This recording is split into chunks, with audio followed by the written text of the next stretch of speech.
আল্লাহ পাক 7 শ্রেণীর মানুষকে আরশে আজিমে ছায়ায় ছায়া দিবেন।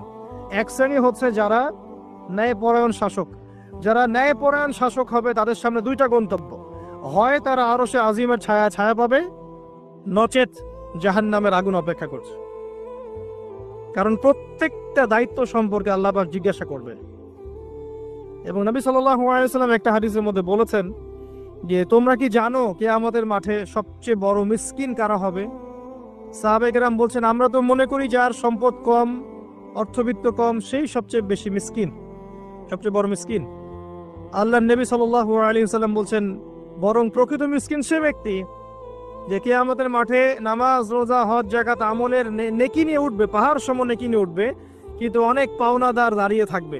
কারো হক নষ্ট করেছে, কারো গীবত করেছে, কারো অপবাদ, কাউকে অপবাদ দিয়েছে, কাউকে অত্যাচার করেছে, সবাই দাঁড়িয়ে থাকবে। এদের হক আদায় না করা পর্যন্ত সে পুল সিরাত পার হতে পারবে না। তখন কি করতে হবে? নিজের নেকি ওদেরকে দিতে হবে, কারণ তখন কোনো বেচা কেনার সুযোগ নাই, হক আদায়ের কোনো সুযোগ নাই। নিজের নেকি ওদেরকে দিয়ে শোধ করতে হবে। নেকি শেষ হয়ে গেলে কি হবে?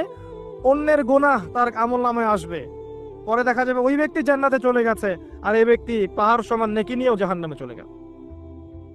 অতএব দায়িত্ব যারা পালন করবেন তাদেরকে খুব সতর্ক সাবধান থাকতে হবে যে আপনার দ্বারা কল্যাণ ছাড়া যেন অকল্যাণ না হয়।